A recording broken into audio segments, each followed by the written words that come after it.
이 시간에 오늘 우리에게 주신 하나님의 말씀 함께 나누겠습니다. 함께 나눌 하나님의 말씀은 창세기 45장 1절에서 8절까지의 말씀입니다. 우리 함께 합독하겠습니다. 요셉이 시종하는 자들 앞에서 그 정을 억제하지 못하여 소리질러 모든 사람을 자기에게서 물러가라 하고 그 형제들에게 자기를 알리니 그때에 그와 함께한 다른 사람이 없었더라. 요셉이 큰 소리로 우니 애굽 사람에게 들리며 바로의 궁중에 들리더라. 요셉이 그 형들에게 이르되 나는 요셉이라. 내 아버지께서 아직 살아 계시니이까. 형들이 그 앞에서 놀라서 대답하지 못하더라. 요셉이 형들에게 이르되 내게로 가까이 오소서. 그들이 가까이 가니 이르되 나는 당신들의 아우 요셉이니 당신들이 애굽의 판자라. 당신들이 나를 이곳에 팔았다고 해서 근심하지 마소서. 한탄하지 마소서. 하나님이 생명을 구원하시려고 나를 당신들보다 먼저 보내셨나이다. 이 땅에 2년 동안 흉년이 들었으나 아직 5년은 밭가리도 못하고 추수도 못할지라. 하나님이 큰 구원으로 당신들의 생명을 보존하고 당신들의 후손을 세상에 두시려고 나를 당신들보다 먼저 보내셨나니 그런즉 나를 이리로 보내신 이는 당신들이 아니요 하나님이시라. 하나님이 나를 바로에게 아버지로 삼으시고 그 온 집의 주로 삼으시며 애굽 온 땅의 통치자로 삼으셨나이다. 아멘. 오늘 우리에게 주실 말씀을 기대하며 잠시 기도드리겠습니다. 전능하신 아버지 하나님, 주님의 음성을 저희들이 듣기를 원합니다. 주님 말씀하여 주시옵소서. 주님의 말씀을 우리 마음밭에 뿌려 30배, 60배, 100배의 결실을 맺는 소중한 삶 살 수 있도록 인도하여 주시옵소서. 이 시간을 온전히 주님께 의지하며 드립니다. 예수님의 이름으로 기도드렸사옵나이다. 아멘. 어느 마을에 경쟁 관계에 있는 두 가게가 서로 마주보며 장사를 하고 있었다고 합니다. 이 가게의 주인들은 아침에 눈을 뜨고 일어나 밤에 잠이 들 때까지 으르렁대면서 어떻게 하면 상대방을 망하게 할까 하는데 온통 신경을 썼습니다. 사실 둘이 함께하면서 좋은 점도 있습니다. 선의의 경쟁을 통해서 나은 서비스를 제공하고 소문이 나면 함께 성공할 수도 있기 때문이죠. 그런데 이 두 가게의 주인은 상대편 가게로 손님이 들어가면 마치 자기 가게의 손님을 빼앗기는 것 같은 느낌으로 마음이 상했고 그러한 날들이 쌓이다 보니 서로 모함도 하고 가끔 말다툼도 하는 경우가 생기기 시작합니다. 이러한 모습을 보다 못한 하나님이 두 사람을 화해시키기 위해 천사를 한쪽 상인에게 보내서 이런 제안을 하게 하십니다. 하나님께서 그대에게 큰 선물을 내리실 것이요. 그대가 재물을 원하면 재물, 장수를 원하면 장수, 자녀를 원하면 자녀를 줄 것이요. 단 조건이 하나 있어. 그대가 무엇을 원하든 그대의 경쟁자에게는 2배를 하나님이 주실 것이요. 그대가 금화 10개를 원하면 그는 금화 20개를 얻게 될 것이요. 그러면서 천사는 미소를 지으며 이제는 화해하시오. 하나님은 이런 방법으로 그대에게 교훈을 주려는 것이요. 라는 말을 남겼습니다.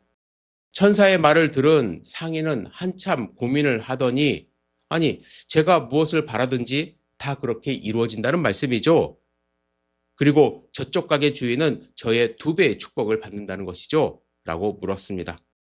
천사가 그렇다고 하자 상인은 크게 숨을 쉬고는 결심한 듯 이렇게 말을 합니다. 그러면 제 한쪽 눈을 멀게 해 주십시오. 여러분, 세상에 이런 사람은 없겠죠?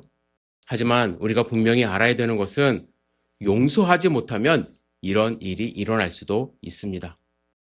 용서하지 못하는 마음이 우리 마음 가운데 남아있을 때 우리는 파괴적으로 변할 수 있습니다. 정도의 차이는 있지만 많은 사람들이 이 세상을 살아가면서 나에게 해코지한 사람을 미워하고 증오하고 그리고 내 힘으로 보복하는 것, 그것을 당연한 권리로 생각하며 살아갑니다. 그러나 분명한 사실은 용서하지 못한 마음을 가진 사람은 그 마음 때문에 고통으로 이 세상을 살아가고 있다는 것을 우리는 알아야 합니다. 왜 용서하지 못하면 그것이 고통인가 하면요.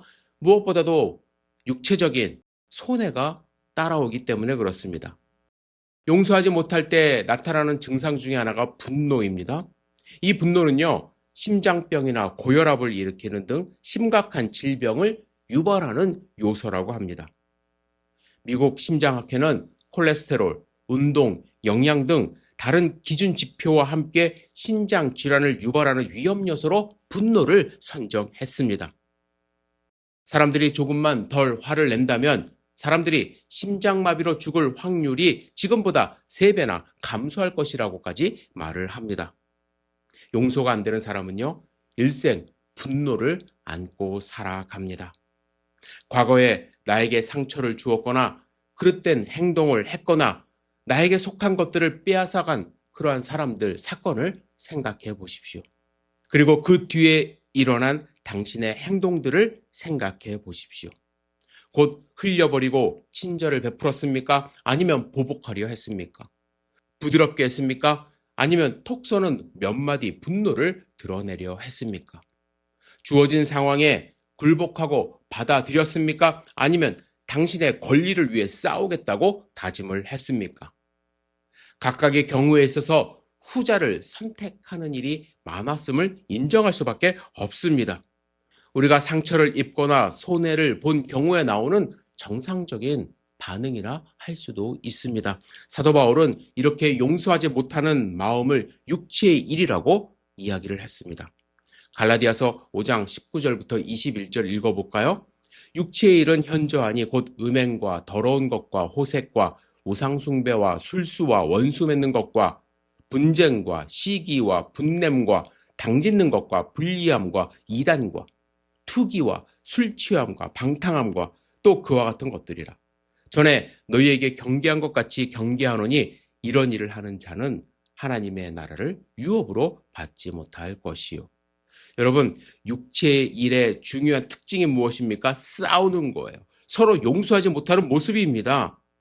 이러한 모습의 결과는 성령 안에서 살아가는 것을 방해해요. 오직 육체를 따라서, 분노를 따라서 행동하게 합니다.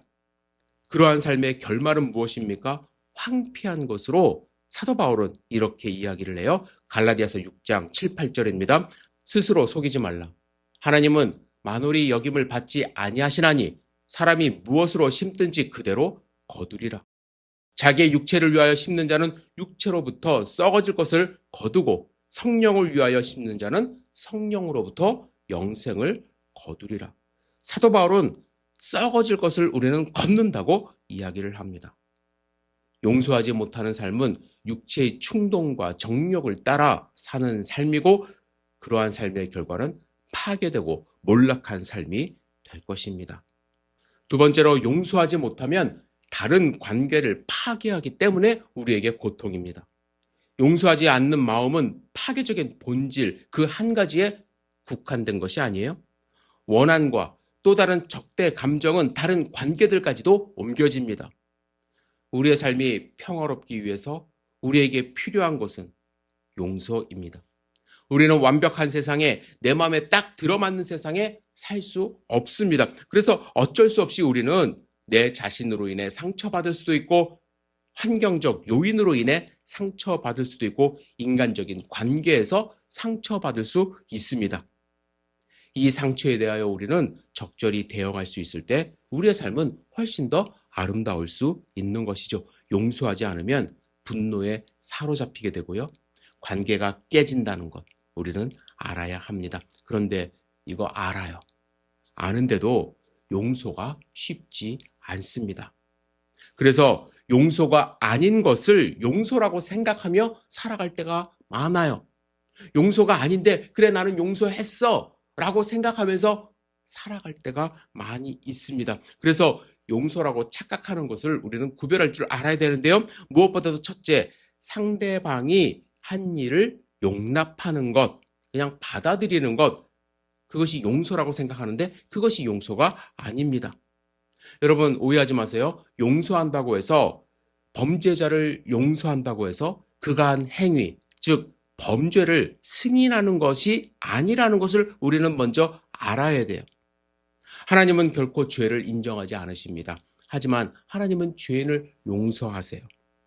우리는 누군가를 용서할 때 그가 한 행위를 결코 언급하지 말아야 한다거나 그 일이 전혀 일어나지 않은 것처럼 행동해야 한다는 것, 그것은 잘못된 것입니다. 그러한 용서의 개념은 죄악의 반복되는 습관의 문을 열어줄 뿐만 아니라 상습적 범죄의 파괴적 행동을 계속하라는 초대장처럼 될 수 있기 때문에 그래, 네가 한 그 죄까지도 받아들여 줄게 라고 생각해서는 안 됩니다. 그것이 용서가 아니에요. 두 번째, 용서는요, 상처를 잊어버리라, 무시하라 라는 것이 아닙니다. 묻어두거나 무시하는 것. 용서? 그래, 내가 잊고 말지. 성격 좋은 내가 참지. 이렇게 생각할 수도 있어요. 물론 잊는 것 좋은 방법일 수도 있습니다. 하지만 살면서 그러한 상황을, 비슷한 상황을 우리는 또 맞이할 수가 있어요. 그렇게 될 때 우리가 과거에 받았던 상처가 다시 올라옵니다. 우리는 삶을 통해서 내가 받은 상처와 똑같은 상황 수도 없이 반복해서 만날 수가 있어요. 만일 내가 받았던 그 상처에 대하여 진정한 용서가 없었다면 우리는 지속적으로 용서하지 못한 부분에 대하여 분노를 표출할 수밖에 없습니다. 용서의 상황은 묻어둔다고 끝나는 것이 아님을 우리는 알아야 돼요. 묻어둔다고 그것이 용서가 아닙니다. 세 번째, 용서해달라고 하나님께 구하는 것이 용서가 아니에요. 우리는 그들의 죄를 위하여 하나님께 용서를 구하는 기도를 해야 합니다. 예수님도 십자가에서 예수님을 십자가에 못 박은 자들을 용서하는 기도를 하셨어요. 그러나 우리가 알아야 될 것, 하나님이 용서하셔야 될 부분이 있고 내가 용서해야 하는 부분이 있습니다. 내가 해야 할 것 하나님께 전가하지 말라는 거예요. 하나님, 저는 용서 못합니다. 하나님이 용서해 주세요. 그냥 하나님이 용서하는데 내가 무슨 말을 더 할 수 있습니까? 그냥 저는 하나님의 용서를 따르겠습니다. 이것이 진정한 용서는 아니라는 것을 알아야 합니다. 그렇다면 우리는 어떻게 용서하는 삶을 살 수 있을까요? 저는 오늘 본문에 나오는 요셉을 통하여 용서하는 방법을 배울 수 있다고 생각을 하는데요. 여러분 생각해 보세요. 요셉은 형들에게 배신당했습니다. 물론 형들에게 요셉은 눈의 가시와 같은 존재였을 거예요. 아버지는 요셉만 사랑했거든요. 형들은 들에서 양들을 지켰지만 힘든 삶이에요, 그게. 요셉은 집에서 색동옷을 입으며 지냈습니다. 아버지는 형들에게 다정하게 말하는 법이 없었는데 요셉은 늘 사랑했습니다. 더군다나 그가 꿈을 꾸지 않습니까? 그 꿈들은 형들이 열받게 할 만큼 이상한 꿈이었습니다. 그 꿈 기억하시죠? 형들의 볕단이 요셉의 볕단에 절하는 꿈 이야기합니다. 또 해와 달과 11별이 자기에게 절하는 꿈을 꾸었다고 형들에게 자랑삼아 이야기를 했습니다. 형들의 입장에서는 이런 동생이 너무 미웠던 거예요. 그래서 기회가 생기자 요셉을 죽이려고까지 했습니다. 하지만 맏형 르우벤이 말려서 결국에는 애굽으로 노예로 팔려갑니다. 요셉은 노예로 팔려갔을 뿐만 아니라 감옥에까지 갇히지 않습니까? 요셉의 입장에서 생각해 보세요. 저 같으면 노예로 팔렸을 때 정말 힘들었겠지만 감옥에 갔을 때는 정말 이를 갈았을 것 같아요. 요셉은 자기가 잘못한 것 있을 수도 있겠지만 그렇게 대놓고 요셉은 형들에게 잘못한 일은 없어요. 그런데 형들이 그를 죽이려고 했고 팔지 않았습니까?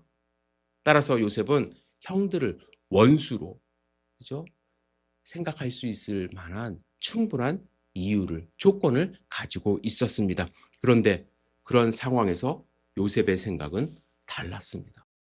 오늘 본문에 보시면 요셉은 이 모든 상황, 내가 애굽에 온 것, 그 모든 것을 하나님의 인도하심으로 믿었습니다. 오늘 본문에 보면 형들이 나를 팔아서 내가 애굽으로 온 것이 아니라 하나님이 나를 먼저 보내셨다고 이야기를 해요.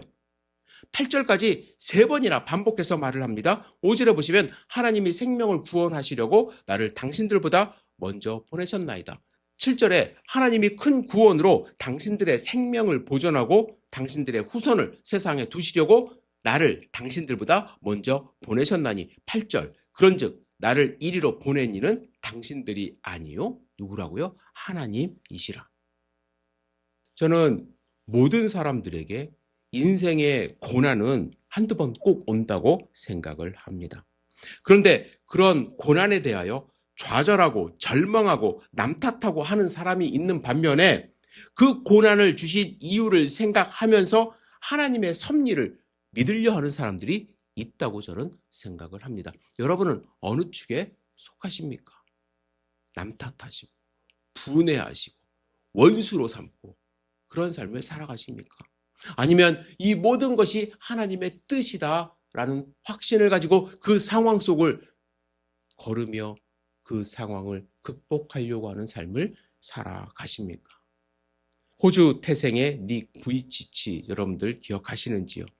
이 사람은 팔다리가 없습니다. 태어날 때부터 양쪽 팔이 없었고 다리도 없었습니다. 몸통에 아주 짧은 발만 붙어 있어요. 그런데 그의 별명이 희망 전도사입니다. 세계 각국을 돌아다니며 사지 멀쩡한 사람들에게 오히려 희망을 전하고 있습니다.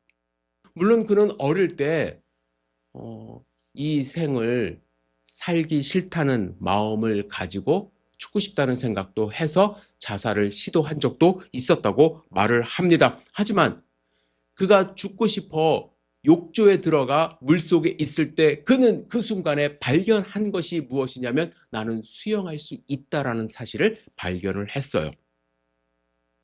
그래서 그 뒤로 그는 죽을 생각하지 않고 하나님이 이렇게 자신을 이 땅에 보내신 이유를 찾았고 하나님의 인도하심을 믿기 시작합니다. 그는 수많은 청소년들에게 강연을 하는데 그가 강연할 때 마지막으로 사람들에게 희망을 가져보라고 하면서 보여주는 모습이 있습니다. 그는 스스로 탁자 위에 넘어집니다.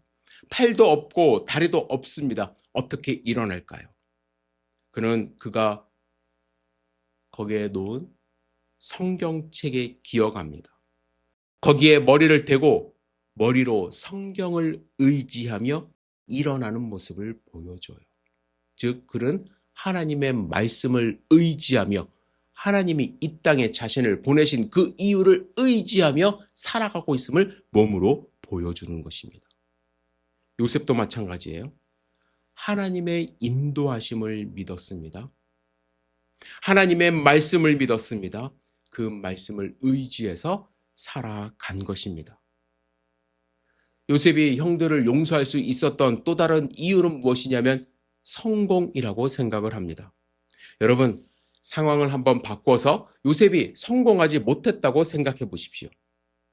요셉이 형들을 용서할 수 있었을까요? 저는 요셉이 용서할 수 있었던 이유 중에 하나는 고난 속에서 승리하는 삶을 살았기 때문이라고 확신합니다. 누군가를 용서하기 위해서는요, 패배감 속에서는 용서가 되질 않아요. 오해하지 마세요. 여러분 무조건 돈 많이 벌어야 되고 사회적으로 높은 지위에 앉아야 됩니다. 라고 말씀드리는 거 아니에요. 그러나 스스로 만족할 수 있는 승리가 내 안에 있어야 남을 용서할 수 있다는 것입니다. 자기 자신이 승리하지 못하면 용서가 아니라 저주만 남게 됩니다. 요셉은 고난 속에서 최선을 다했습니다. 보디발의 집에서 모든 일을 주관하는 집사가 되지 않았습니까? 노예가 그렇게 될 수 있었던 것 쉬운 일은 아닙니다. 그는 최선을 다했어요. 감옥에서도 마찬가지입니다.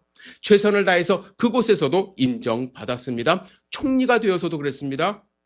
여러분, 우리는 누군가를 용서할 수 있는 기회를 가져야만 합니다. 하나님의 섭리를 믿고 승리하는 삶을 우리가 힘들지만 감옥에 있을 수도 있지만 노예의 삶을 살고 있지만 그 안에서 승리를 쟁취해 나갈 때에 하나님이 함께 하심을 우리는 경험할 수 있고 용서의 기회를 가질 수 있는 것이죠. 그러나 이러한 기회만 가졌다고 해서 무조건 용서가 되는 것은 아닙니다. 잘못하면요, 우쭐한 마음만 가질 수 있어요. 그래서 용서의 기술이 필요한데 무엇보다도 어떠한 기술이 필요하냐? 상처 준 사람들을 불쌍히 여기는 마음을 준비해야만 합니다. 먹을 것이 없어 먼 애굽으로 와서 자기 앞에 곡식을 구하기 위해 엎드려 있는 형들을 보았을 때 요셉은 우쭐한 마음, 그거 봐, 니네들이 그렇게 될 줄 알았어 라는 마음으로 그들을 보지 않고 국률한 마음으로 보았다라는 것이죠.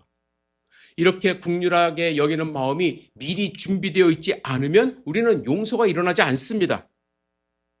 여러분, 우리는 사람을 볼 때요, 균형 있는 시각이 필요해요. 하나님의 피조물로서 하나님의 작품으로 사람을 봐야 되는 시각이 있습니다. 하나님의 창조물이니까요. 그런데 사람은 하나님이 아니에요. 신이 아닙니다. 그래서 사람은 불완전해요. 불완전하기 때문에 죄의 성품이 있고 그 죄성으로 상처를 줄 수도 있는 사람으로 우리는 볼 줄 알아야만 합니다. 오해하지 마세요. 무조건 죄를 범해도 불쌍히 여기고 용서하라는 것이 아닙니다. 습관적으로, 상습적으로, 그리고 잔인하게 상처를 입히는 경우는 법에 준엄한 심판을 받아야만 합니다. 하지만 법의 심판을 받더라도 우리는 그 사람을 불쌍히 여기며 그가 잘못을 뉘우칠 수 있는 방법을 생각해 봐야 합니다. 동시에 우리가 생각해야 할 것은 나도 누군가에게 상처를 줄 수 있는 피조물, 불완전한 사람이라는 겸손한 마음을 가져야 합니다. 그래야 국률한 마음으로 상대방을 볼 수가 있고 그들을 용서하는 마음이 생기기 시작하는 것이죠. 그리고 또 한 가지, 마지막으로 한 말씀만 드리겠습니다. 내가 용서하고 싶다는 마음을 가질 수는 있지만 잘 안 되는 경우가 너무나도 많아요. 그 사람만 생각하면 가슴이 뛰고, 그죠? 상처 준 사람이 저쪽에서 나타나기만 하면 피하고 싶은 마음이 들고, 국률한 마음이 들기는커녕 저주하고 싶은 마음이 들 때가 있습니다. 이럴 때 우리는 한 가지를 반드시 기억해야만 합니다. 나는 절대로 용서받을 수 없는 존재이지만 이미 용서받은 존재라는 사실입니다. 우리는 하나님께 용서받았습니다. 우리는 어떤 용서까지 받았나요? 죽을 수밖에 없는 죄인인데 용서받고 천국 갈 수 있는 존재가 되지 않았나요? 우리가 이미 받은 용서를 생각한다면 우리가 용서하지 못할 사람은 없음은 물론이고, 그렇게 된다면 용서하지 못해 괴로움에 사로잡힌 삶이 아니라 용서할 수 있는 자유함을 누리며 하나님이 주시는 평강의 삶으로 살 수 있다는 사실을 여러분들 꼭 믿으시기를, 그리고 실천해 보시기를 주님의 이름으로 축복합니다. 여러분들 눈앞에 요셉의 형들이 나타났다고 생각해 보세요. 여러분들이 요셉이고 여러분은 어떠한 마음으로 그들을 보시겠습니까? 여러분, 일주일 살면서 힘들고 어려운 순간순간마다 나는 어떠한 존재인가? 나는 어떻게 행동을 하고 그들을 바라봐야 할 것인가?